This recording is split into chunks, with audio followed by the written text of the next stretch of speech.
Hello, and welcome to another Fantasy Premier League video. My name is Steve, and the 4.2 million ranked hole that I dug for myself back in Game Week 11 had another decent ladder run carved out of it with a pretty substantial green arrow in Game Week 36. This time 140,000 places to the good. Now, I'm probably not going to make it to my top 200k target, but buying Shada last week for his 11 pointer at just 0.9% ownership certainly helped my cause.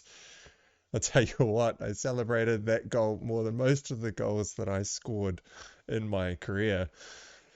Now, there's only 2 weeks left, and I only have one free transfer heading into Game Week 37, which means I actually only have two free transfers remaining for the season.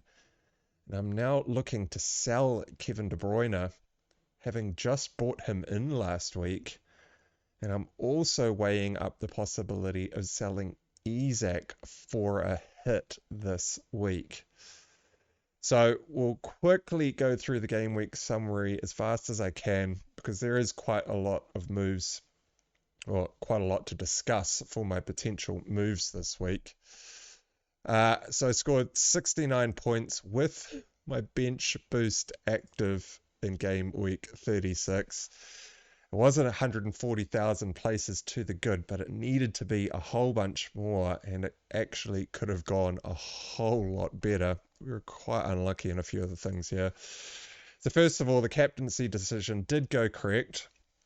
I was weighing up Mbeumo versus KDB, and I decided last week that bringing in KDB alongside a 0.9% owned Shada with my differential wildcard team was going to be enough differences in my squad to earn me some rank boosts last week. And I didn't want that single-handedly destroyed or undone by Mbeumo going crazy at Ipswich if I didn't have him captain. Now, KDB did blank 0-0 versus Southampton. Who could have seen that coming?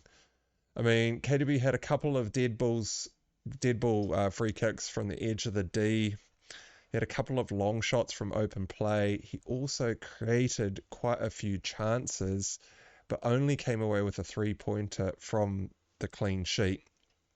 Whereas Mbeumo assisted Shada's goal from the corner, which is basically all he did in that match. So it was a very close 50-50 call. Mbeumo comes out, 3 points better off. So it is still much needed points, but nowhere near as much as what I was hoping for. Kevin Shada, though, on fire of late, getting his 11th goal of the season and coming away with max bonus in the 1-0 victory away to Ipswich. Could have been a lot more too. He did have a really decent chance to shoot, hit it straight at the keeper from the centre of the goal. And I think he created a couple of opportunities in that match as well. I was also tripled up on Brentford with Wissa already in the squad.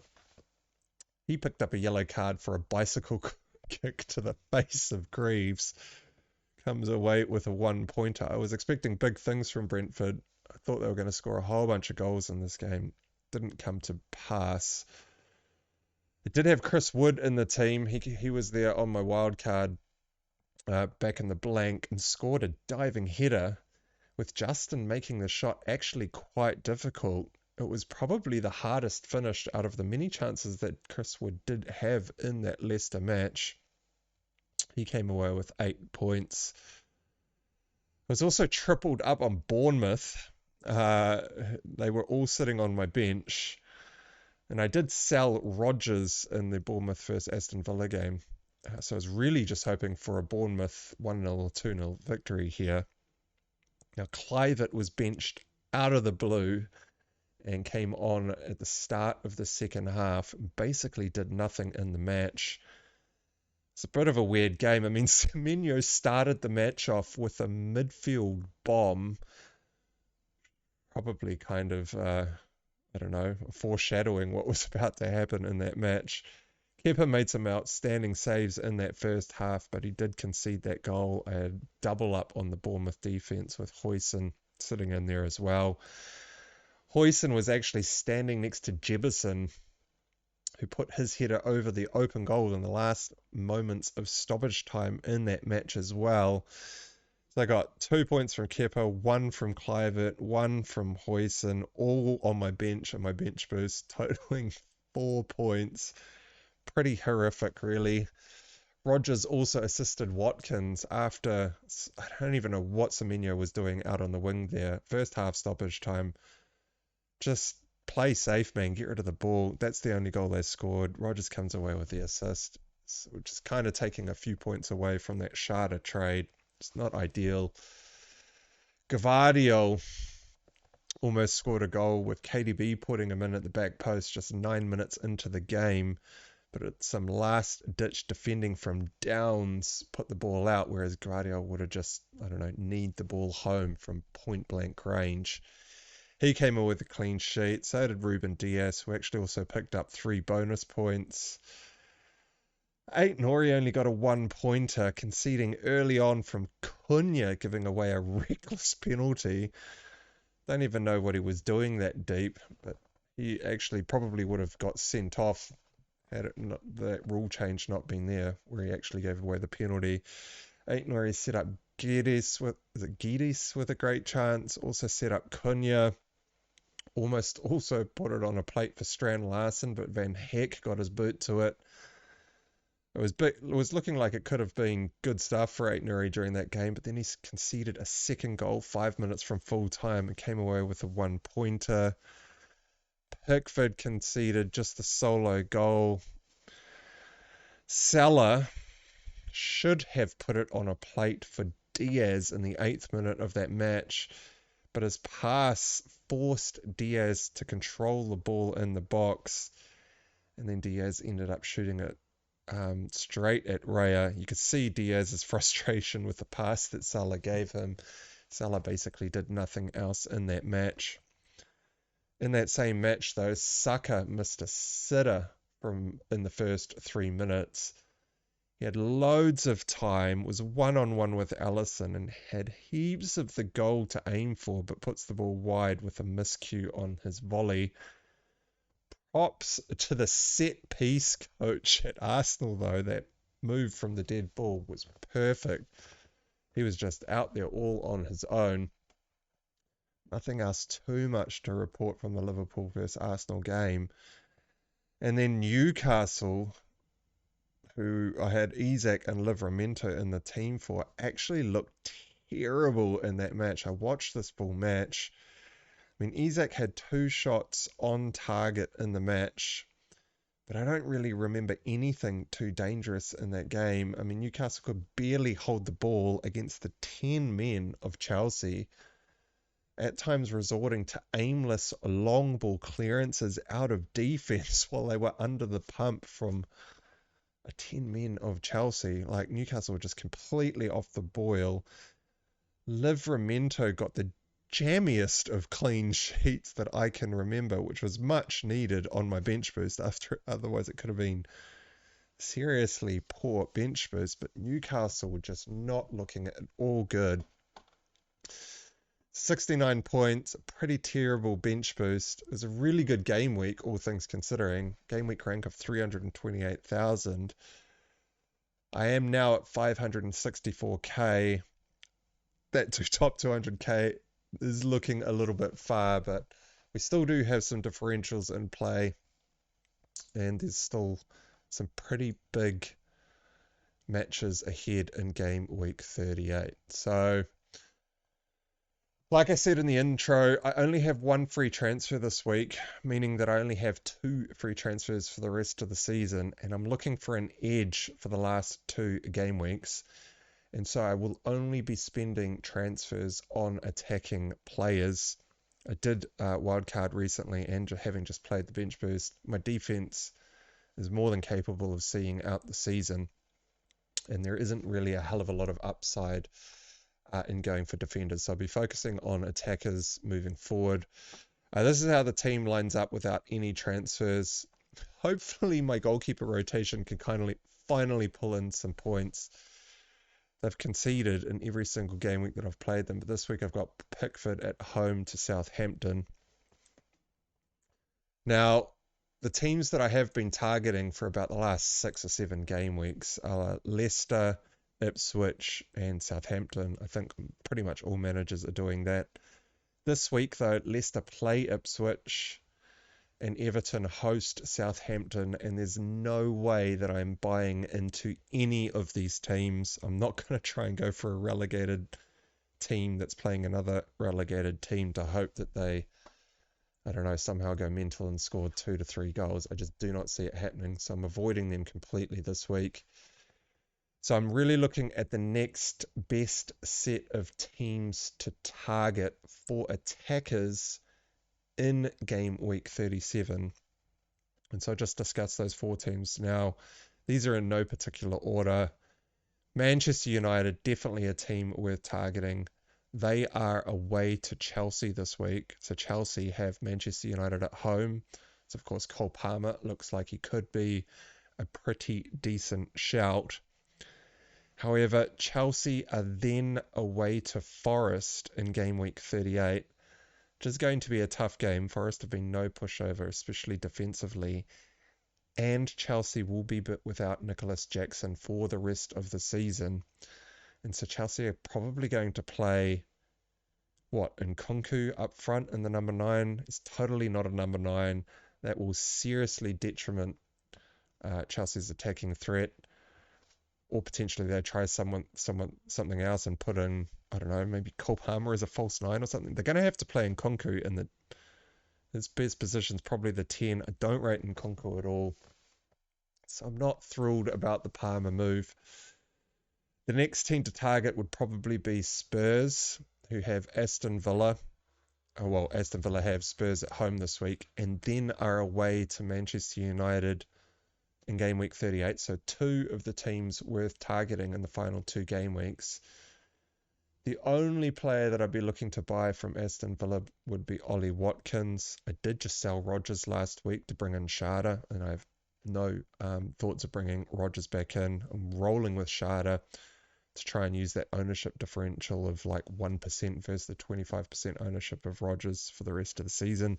So it's really only Watkins, who is a forward, who would be one player that I might bring in this week.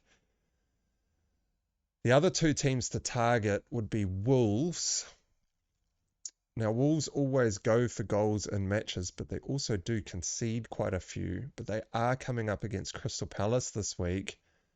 Palace are playing the FA Cup final and only have 2 days rest after the final before they host Wolves in game week 37. So I'm not going to be going for any Crystal Palace players. In fact, if I had Crystal Palace players, I'd probably be benching them or looking to sell them this week. But Wolves do really offer an intriguing prospect.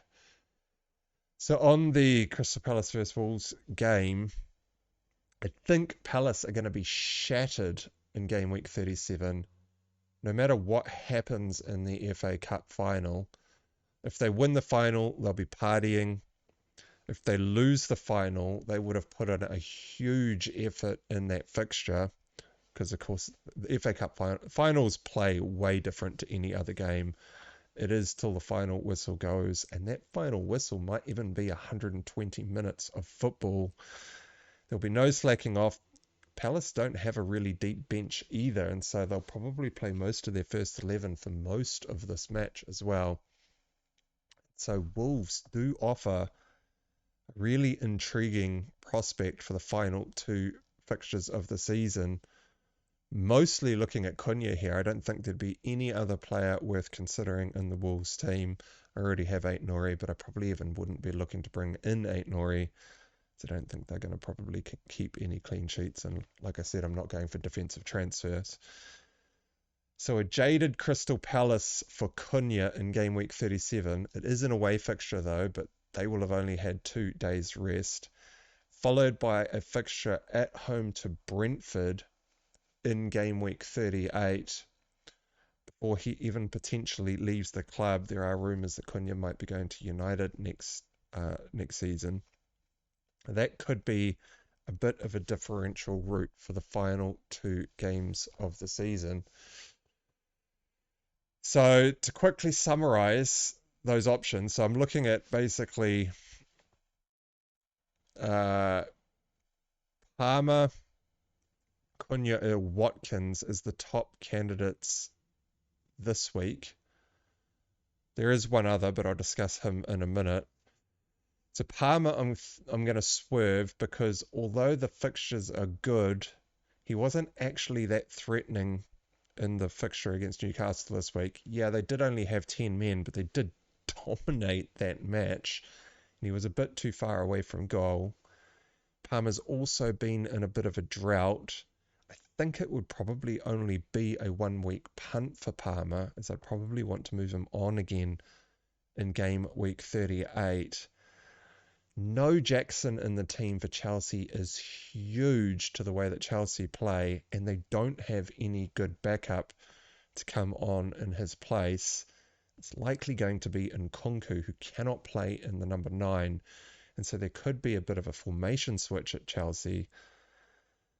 I think I'm just going to swerve Palmer altogether, and so Cunha and Watkins are the only 2 choices if you want to go for someone big in game week 37, which I am eyeing up.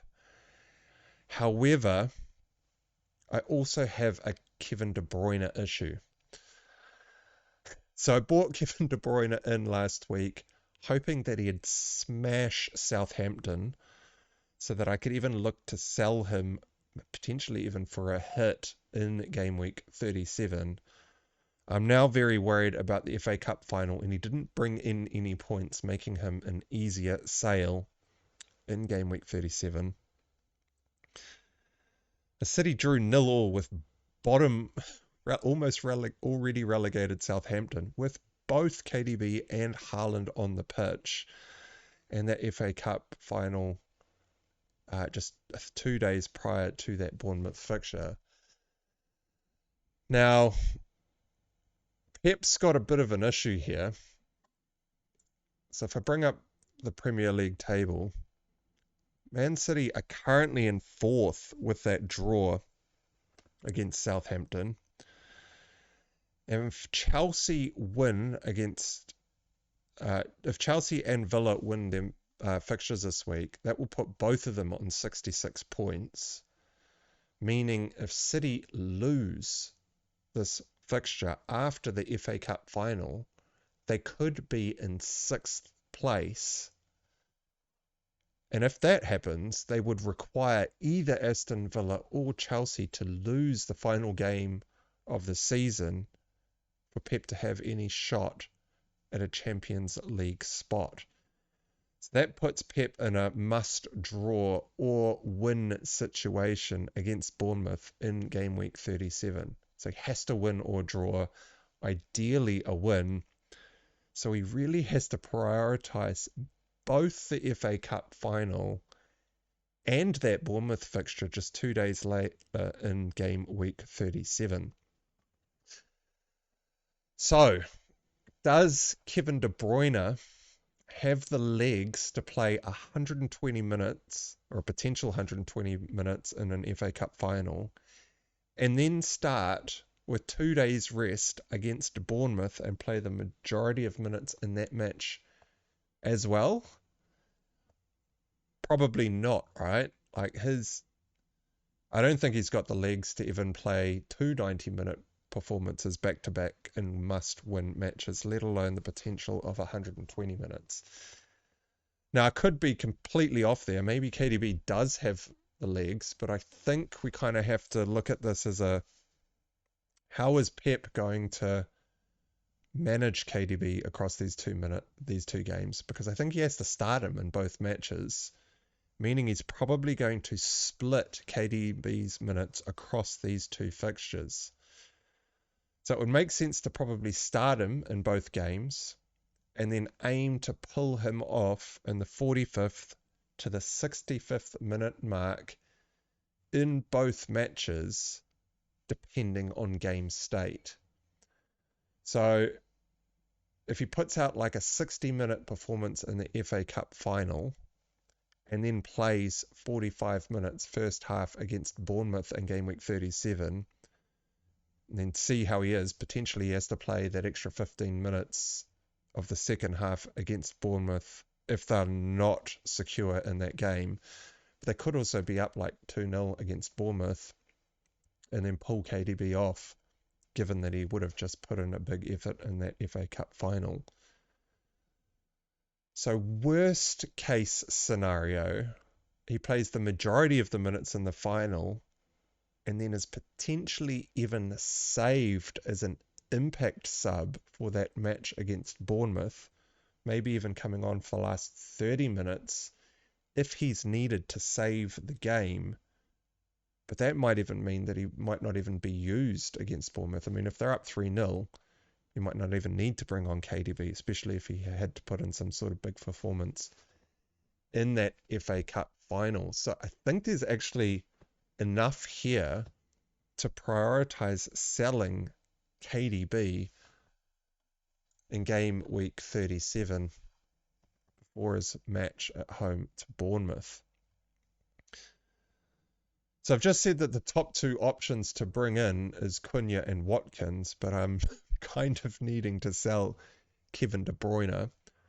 I've also ruled out going for Palmer, as that's probably only a 1-week punt. And so if I'm going to sell KDB, which I think I'm probably most likely going to do, then I'm just going to buy Saka because of that Southampton fixture next week in game week 38. He's got to be one of the top captaincy candidates for game week 38. And Newcastle this week, after that performance that they put in last weekend, I mean, Arsenal could... if Newcastle played the same as they did against Chelsea last week, against a full 11 of Arsenal, they could get absolutely crucified. It was a horrible fixture from Newcastle. Although they are third, and if they lose against Arsenal, they are also at risk of dropping out of the top 5 and losing their Champions League spot. So they are definitely incentivized to play. But that performance has just completely put me off Newcastle altogether. So I'm probably going to sell KDB to Saka for my one free transfer.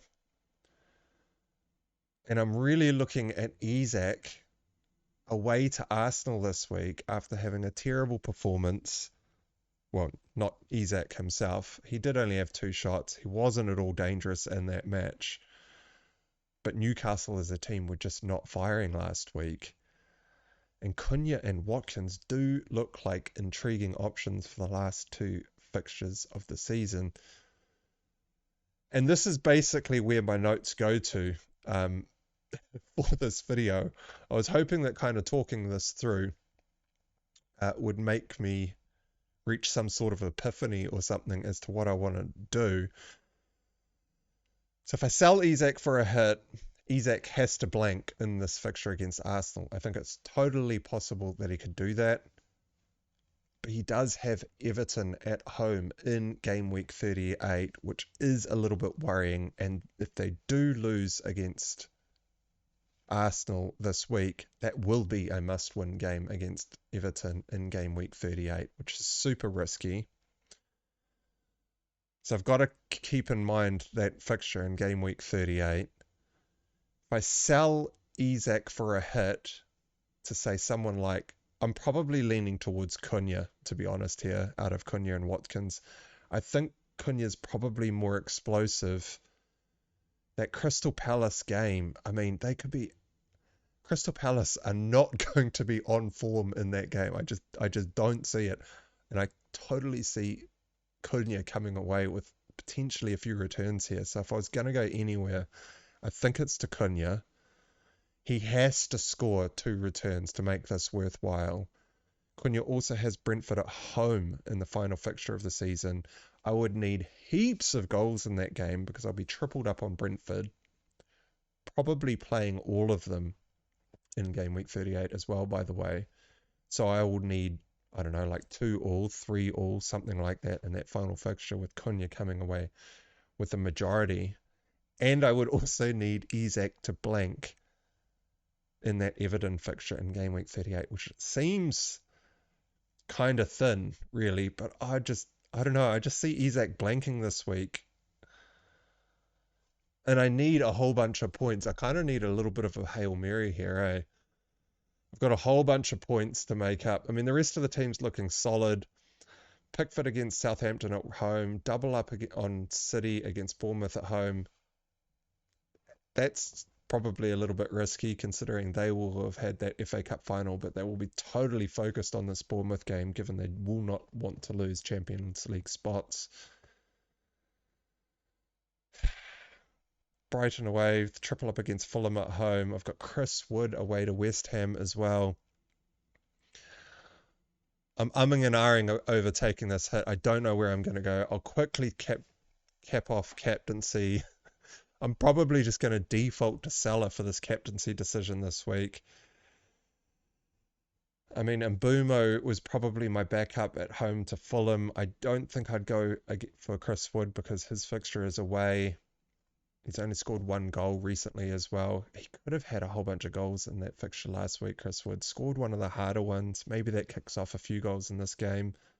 I'm probably also benching Wood against Chelsea in the final game week of the season as well. So I could even...